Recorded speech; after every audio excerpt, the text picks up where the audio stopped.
Hola, les dejo un saludo. Me presento, mi nombre es Rodrigo Brito, soy psicólogo, psicoterapeuta, licenciado en filosofía y actualmente realizando un doctorado en educación en la Universidad de Nottingham, en Reino Unido.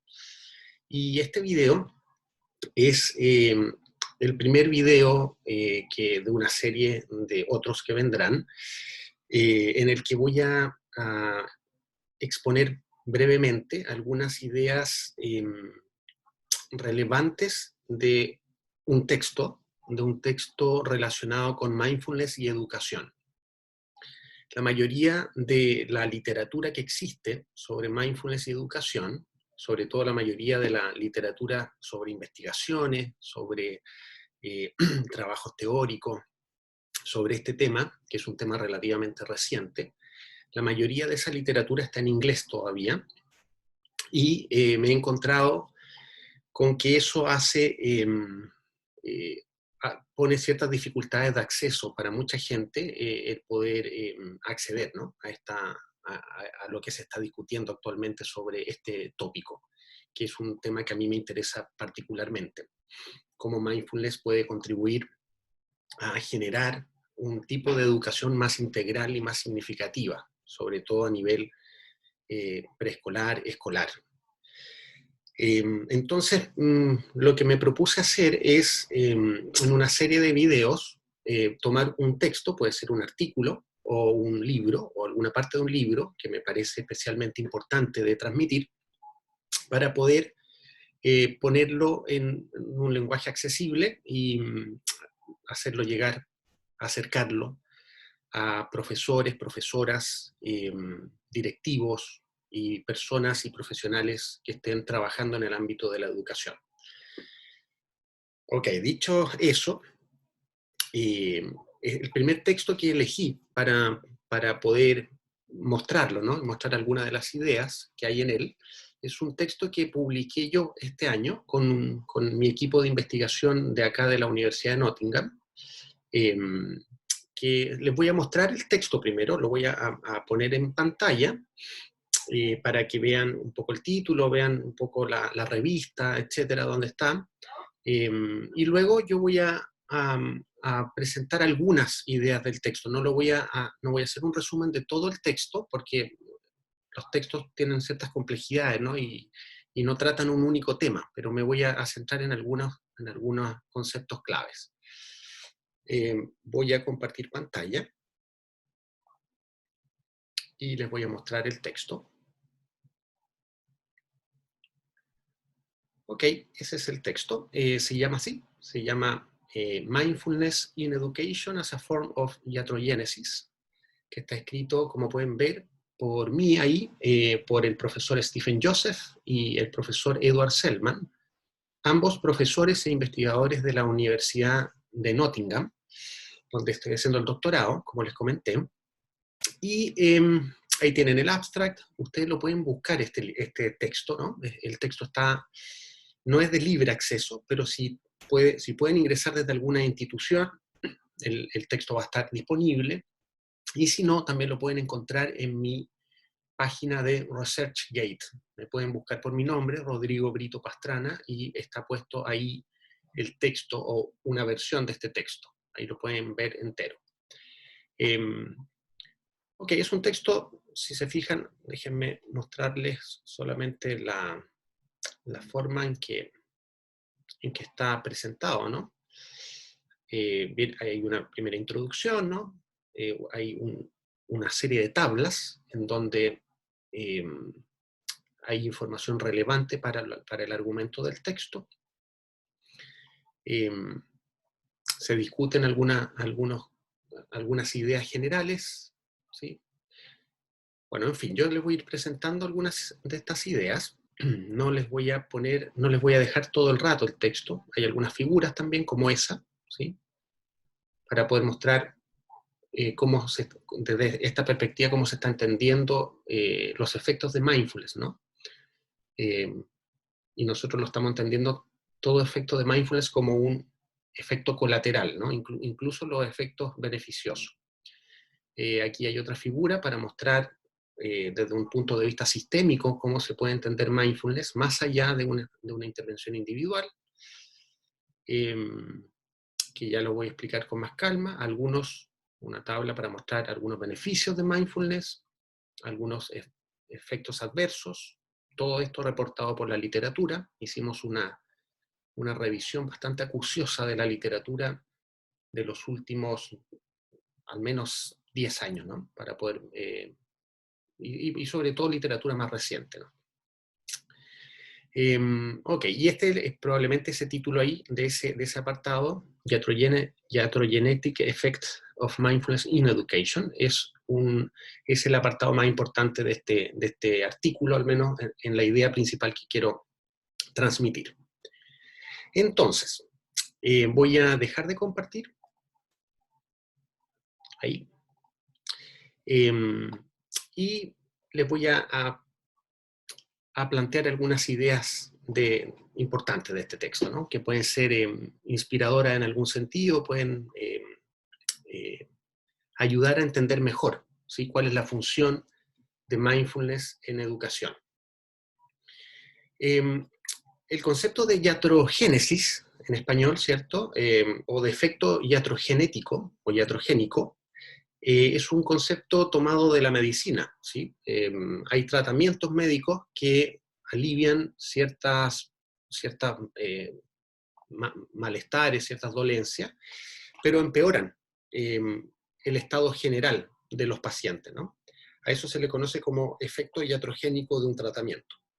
Pasa, por ejemplo, con algunos tratamientos farmacológicos que pueden hacer bien para una cosa y en el largo plazo hacen mal o deterioran otras partes del organismo, por ejemplo, ¿no? Y esta idea, este concepto médico, lo tomamos y lo aplicamos ahora nos hicimos la pregunta de si las prácticas de mindfulness siempre tienen algún efecto beneficioso en el contexto educacional o depende. Y habría que mirarlo con cuidado si es que realmente mindfulness siempre funciona, ¿no? O sea, sería verlo como una panacea, como que funciona en cualquier contexto, bajo cualquier circunstancia, o más bien habría que mirarlo desde una perspectiva más bien crítica y ver bajo qué circunstancias realmente mindfulness funciona y qué significa que funcione. Entonces, lo primero es decir que mindfulness tiende a ser introducido en educación, ¿cierto? Desde una mirada bastante instrumental, es con lo que uno más se encuentra cuando lee la literatura y cuando uno ve qué es lo que se está haciendo con mindfulness en distintos países, ¿no? En colegios. Que sea instrumental, esta implementación significa que usualmente lo que hacen los colegios cuando se interesan en llevar mindfulness a los alumnos, y esto es interesante, fundamentalmente hay un interés por llevarlo a los alumnos, no necesariamente a los profesores, ese es un primer punto importante, digamos, la motivación principal está basada en un paradigma más bien de salud mental. O sea, mindfulness se lleva a los colegios para ayudar con ciertas problemáticas relacionadas con salud mental. Por ejemplo, estrés, trastornos de ansiedad, depresión, en niños y adolescentes principalmente. Y se espera que con estas intervenciones se pueda reducir estos síntomas, ¿sí? También se espera a veces de mindfulness que ayude a mejorar la concentración, la atención, para mejorar asimismo el rendimiento escolar de los alumnos. En el caso de los profesores, para que puedan tener mejor salud mental y mejor nivel de bienestar para poder lidiar con la alta demanda que tiene el sistema educativo en general. Entonces, esta es una mirada que, si bien a primera vista parece una mirada positiva, ¿no? ¿Por qué no llevar mindfulness a los colegios para hacer eso, ¿no? Si es que uno lo mira solamente desde un paradigma de la simplicidad, es decir, desde un punto de vista meramente lineal, es decir, causa y efecto, que es el paradigma en el que se basa la mayoría de las investigaciones sobre mindfulness en educación, lo que uno ve es que hay un antes un durante y un después de las intervenciones de mindfulness. Hay un antes, ciertas problemáticas relativas a salud mental en los colegios, se hace una implementación de mindfulness que usualmente dura unas 8 sesiones en promedio, y luego se vuelve a medir y se ven ciertas mejoras, ciertos resultados positivos en torno a ciertos indicadores como los que mencioné antes: ansiedad, estrés, depresión, etc. O sea, desde un punto de vista lineal, uno podría decir que mindfulness tiene un efecto, funciona.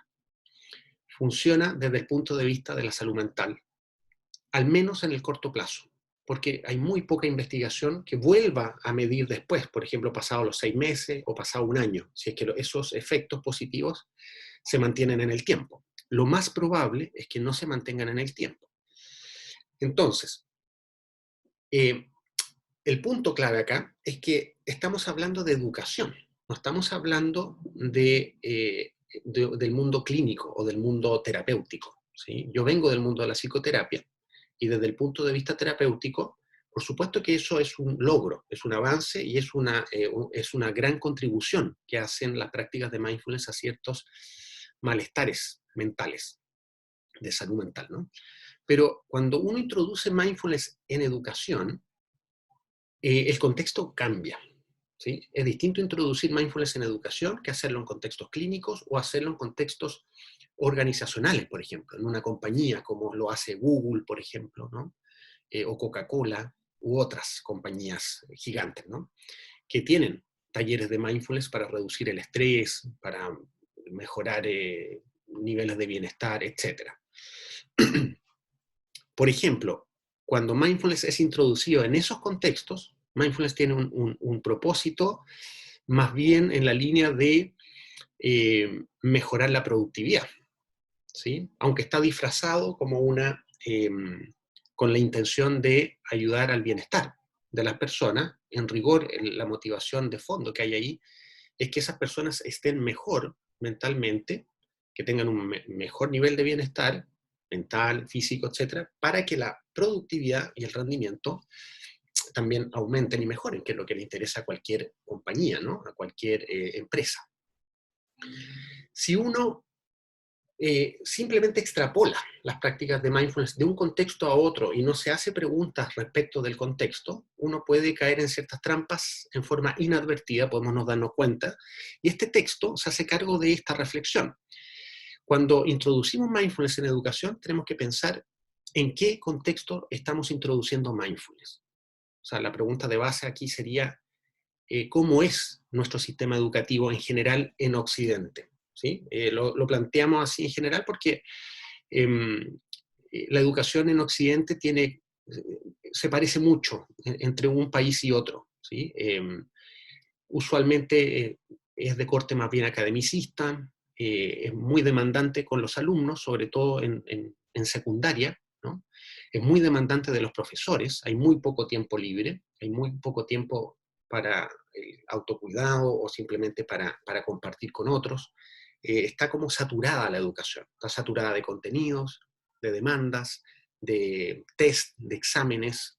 La educación está siendo medida permanentemente, los profesores también están siendo medidos permanentemente. Entonces, es un sistema, el sistema educativo occidental, el chileno, por ejemplo, ¿no? Que es mi país de origen, el de acá, en Reino Unido, etcétera, ¿no? El español, hasta donde yo sé, son regímenes que tienen una alta demanda y están muy académicamente orientados. Entonces, cuando se introduce mindfulness en un contexto como ese, donde el rendimiento académico es la prioridad, entonces aquí aparece una trampa que no es evidente de inmediato, ¿sí? Es decir, no lo vemos tan fácil o tan a simple vista, pero si lo pensamos con más detención, podemos empezar a ver aquí algo un poco problemático. Que voy a tratar de demostrarlo, ¿no? Que es una de las ideas principales de este paper. Si pensamos en términos sistémicos ahora, y no solamente en términos lineales, o sea, no solo si pensamos en términos de causa-efecto de una intervención, sino que pensamos en términos sistémicos, pensamos que un colegio es un sistema al interior de otros sistemas, en donde hay individuos, están los alumnos, están los apoderados, están los profesores, los directivos, etcétera, ¿no? Es un sistema que contiene otros subsistemas, pero además es un sistema dentro de otros sistemas. Por ejemplo, el colegio, como institución, forma parte de un sistema social y económico. Nuestro sistema económico dominante es un sistema predominantemente capitalista neoliberal, ¿sí? Sobre eso se ha escrito mucho, se ha publicado muchísimo. Eso tiene ciertas características particulares, ¿no? Eso significa que la educación, desde hace varias décadas ya, ha sido puesta al servicio del desarrollo económico. Entendido el desarrollo económico como una productividad creciente. O sea, lo que los países esperan de la economía es que crezca. Eso significa, eso chorrea, ¿no? Esa visión de la economía chorrea hacia todas las áreas. Las empresas entonces se ponen en ese carril, en el carril de crecer, de producir más. Y eso también chorrea para el orden social. La mentalidad social se vuelve productiva. Por eso es que este filósofo coreano-alemán, Byung-Chul Han, escribió el libro La sociedad del cansancio, ¿no?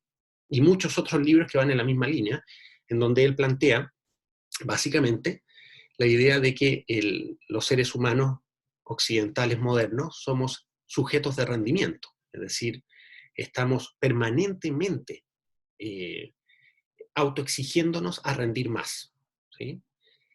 Con muy poco espacio para el descanso, con muy poco espacio para tiempos no productivos, para hacer cosas gratuitas, ¿no? Hobbies, para compartir con nuestros seres queridos. Eso es bien inquietante, ¿no? Esta tendencia planetaria, sobre todo en países más desarrollados, a que el tiempo libre empieza a escasear, porque la mayor parte del tiempo estamos en modo productivo, ¿no? En modo rendimiento, lo que conduce a lo que Han llama una sociedad del cansancio, es decir, estamos permanentemente con una especie de síndrome de burnout o de agotamiento, ¿no?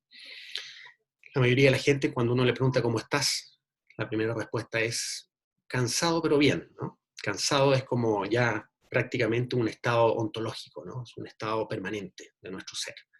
Eso no habría que naturalizarlo, habría que más bien preguntarse por qué el cansancio es un fenómeno tan masivo, tan cotidiano, tan omnipresente. Y por supuesto que eso tiene que ver con un ordenamiento económico donde la productividad y el rendimiento son los grandes objetivos, ¿no? Son los grandes valores.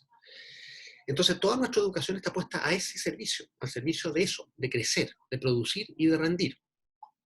Entonces cuando uno introduce una práctica y una mirada como la de mindfulness dentro de un contexto educativo que tiene como propósito servir a un sistema económico como este, entonces aquí se produce una serie de contradicciones y una serie de trampas. Porque, y aquí voy a explicar en qué consiste el efecto iatrogénico de mindfulness, el potencial efecto iatrogénico que tiene mindfulness al interior de los colegios, ¿no? Si yo instalo una intervención para reducir el estrés, para ayudar a manejar mejor la ansiedad, para ayudar a las personas a lidiar mejor con las situaciones estresantes y demandantes de la vida laboral, en un colegio, por ejemplo, con la sobredemanda escolar, entonces yo le estoy haciendo un favor al individuo le estoy dando herramientas para lidiar con eso mejor, pero no me estoy haciendo cargo de cuestionar y cambiar el sistema en el que están insertos esos individuos. Por tanto, fíjense dónde está la trampa acá, ¿no? Aliviando el sufrimiento, o aparentemente aliviando el sufrimiento de los individuos, ayudándoles a lidiar mejor, estoy al mismo tiempo contribuyendo a perpetuar un sistema sobredemandante, sobreexigente, respecto del cual incluso tendríamos que cuestionarnos cuál es su verdadero objetivo y si su verdadero objetivo está bien encaminado. A lo mejor hay que volver a pensar el propósito de nuestra educación escolar. ¿Debiera ser el rendimiento académico? ¿Debiera ser las notas, los puntajes, los resultados para entrar a la universidad, etcétera? ¿Eso es lo que esperamos de la educación? ¿O esperamos algo más? Entonces no sé si se ve el problema. Haciéndole un favor a los individuos, al menos en apariencia, estamos contribuyendo a que una cierta lógica de funcionamiento sistémico se perpetúe en el tiempo. Esta es una lógica, como decía, de mucha demanda, de mucha sobreexigencia, de mucho academicismo, de mucho rendir, de mucha evaluación, de mucho examen y mucho testeo, ¿no? Y bueno, ahí hay un problema. Ahí hay un efecto iatrogénico, así que calza muy bien, ¿no? Si lo pueden seguir ahí. Entonces, quisiera también recoger otra idea de este paper, que es la idea de que cuando mindfulness es usado así, ¿cierto? Cuando mindfulness es usado de una manera instrumental, es decir, solamente para incrementar ciertas habilidades y disminuir ciertos síntomas, ¿no? Sin hacerse cargo de reflexiones más sistémicas, sin hacerse cargo de reflexiones también más profundas en el sentido más existencial, acerca, por ejemplo, del sentido que tiene una determinada institución como la escolar, para qué sirve la educación en realidad, o para qué debiera servir. Cuando usamos mindfulness para eso, estamos usando mindfulness en una categoría o de una manera que se ha llamado en la literatura Mac Mindfulness, ¿sí? Parodiando un poco la idea del McDonald's, ¿no? de esta cadena de comidas, ¿no? De estos restaurantes de comida rápida, ¿no? Y todo envasado y todo hecho de la misma manera. Mac Mindfulness es un análogo, es empaquetar ciertas prácticas de mindfulness y ponerlas en cualquier contexto y para ayudar en las mismas cosas siempre, supuestamente, ¿no? Entonces se vende como una especie de panacea, y claro que resulta muy atractivo. De hecho, mindfulness es un negocio muy lucrativo en el mundo. Está más o menos calculado cuánto deja al año, ¿no? Los talleres, los cursos, todo lo que rodea a mindfulness, que realmente uno puede verlo y sin ser injusto, ¿no? Como una industria, ¿no? Es una industria emergente dentro del ámbito de la salud mental y de la autoayuda. A la cantidad de libros que se publican y que se compran sobre mindfulness y autoayuda para comer mejor, para dormir mejor, para relacionarse mejor, para tener una mejor calidad de vida, etcétera, etcétera, etcétera. O sea, es una industria, no digo que sea en sí misma mala, simplemente digo, es una industria.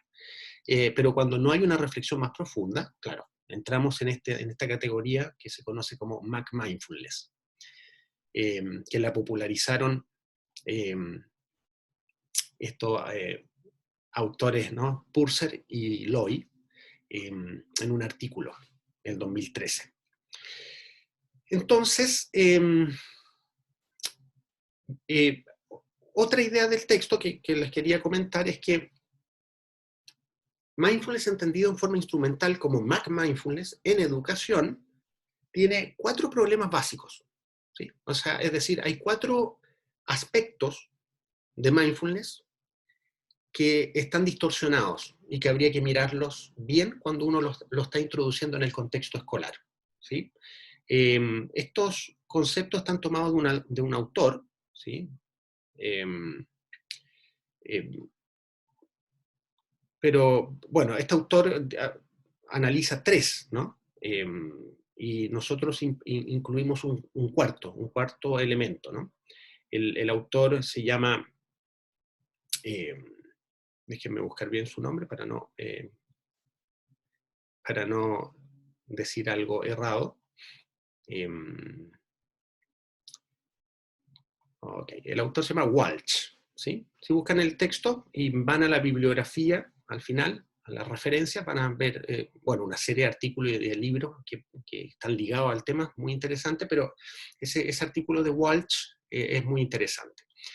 Walsh propone que la mayoría de las actuales intervenciones de mindfulness, yo voy a agregar en educación, pero también en otros contextos, adolece de 3 grandes problemas, dice él, pero yo digo 4 grandes problemas. Uno, el primer problema es que son intervenciones, o sea, mindfulness tiende a ser visto en forma universalista, ¿sí?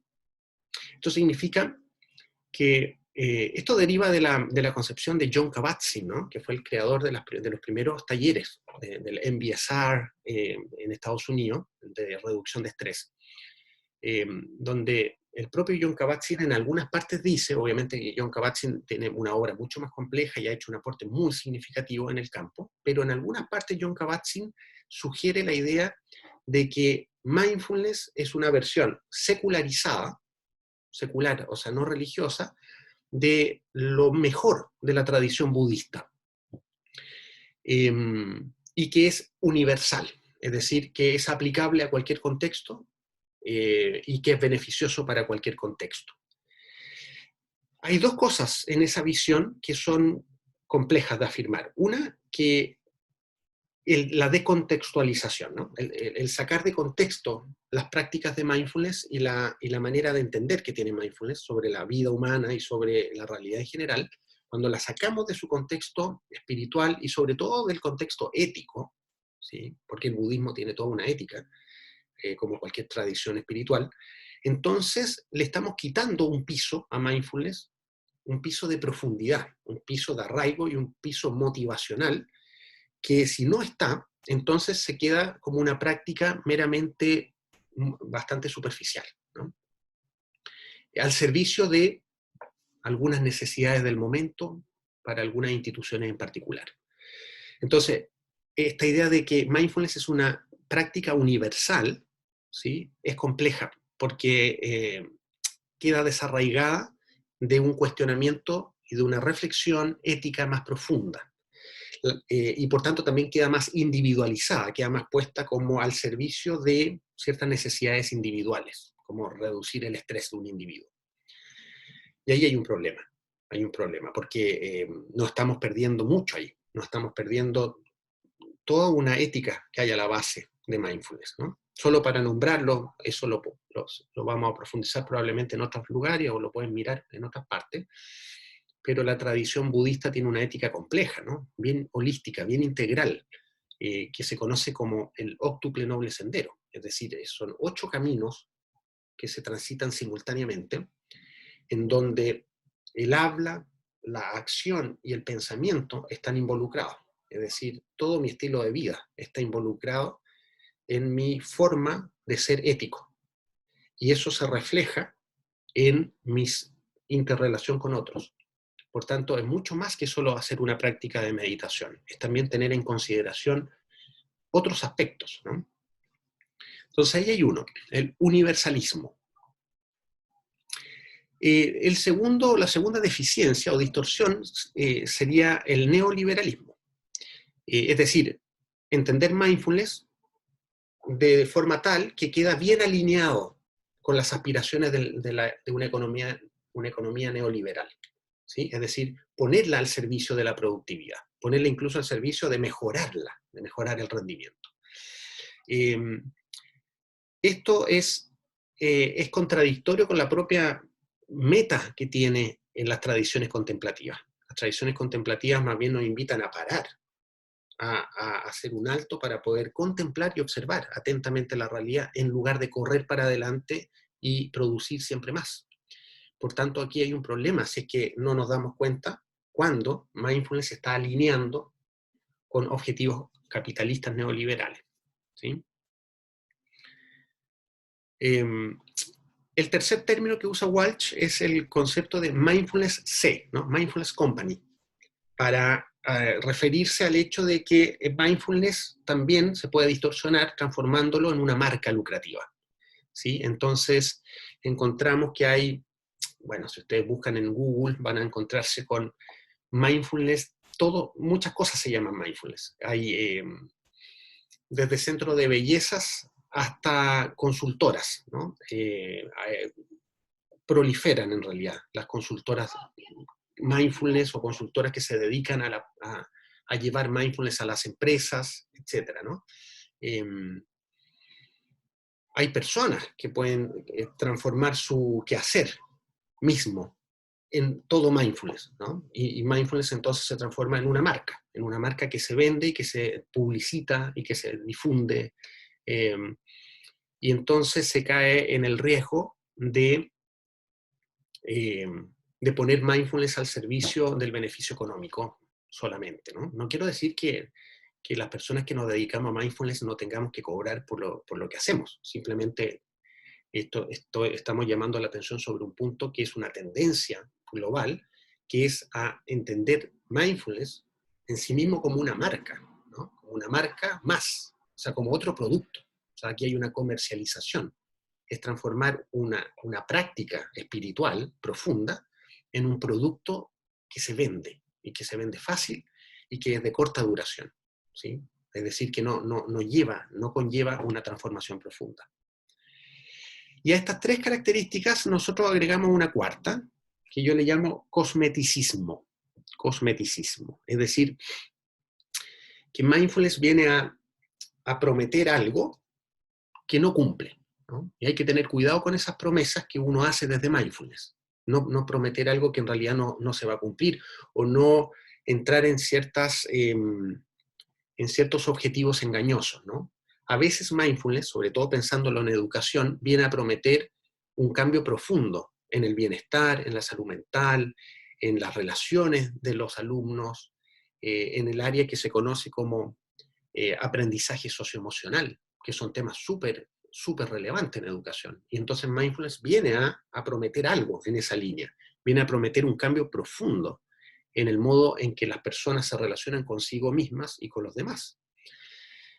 Y muchas veces lo que termina sucediendo es que los talleres de mindfulness que se ofrecen en los colegios, o sea, esas intervenciones breves de 8 semanas, 12 semanas, etcétera, terminan siendo simplemente un arreglo cosmético, una cosa muy superficial que entrega, mientras dura la intervención, entrega un poco más de paz, un poco más de tranquilidad, entrega ciertas herramientas, eh, fortalece ciertas competencias, pero que no tienen una duración de largo plazo y no hacen, que esto es lo más importante, y no contribuyen a ningún cambio sistémico. Es decir, no queda funcionando nada después de que se acaba la intervención. Y eso es muy significativo, porque en educación necesitamos pensar en el largo plazo, no en 8 semanas ni en 6 meses.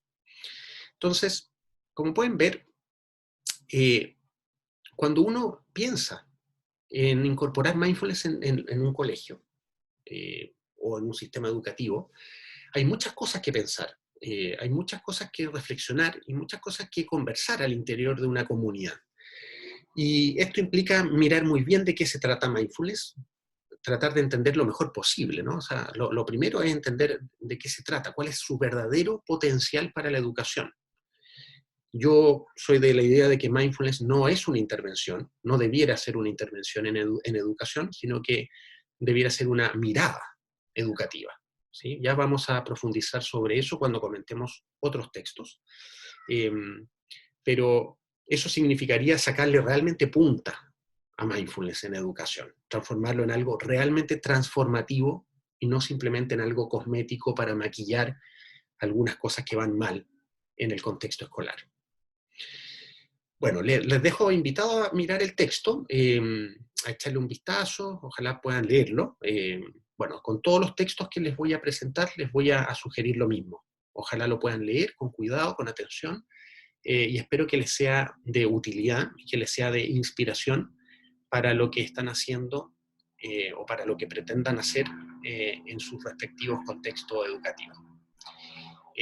Bueno, muchas gracias por la atención y ha sido un gusto poder acompañarlos con este video. Un abrazo.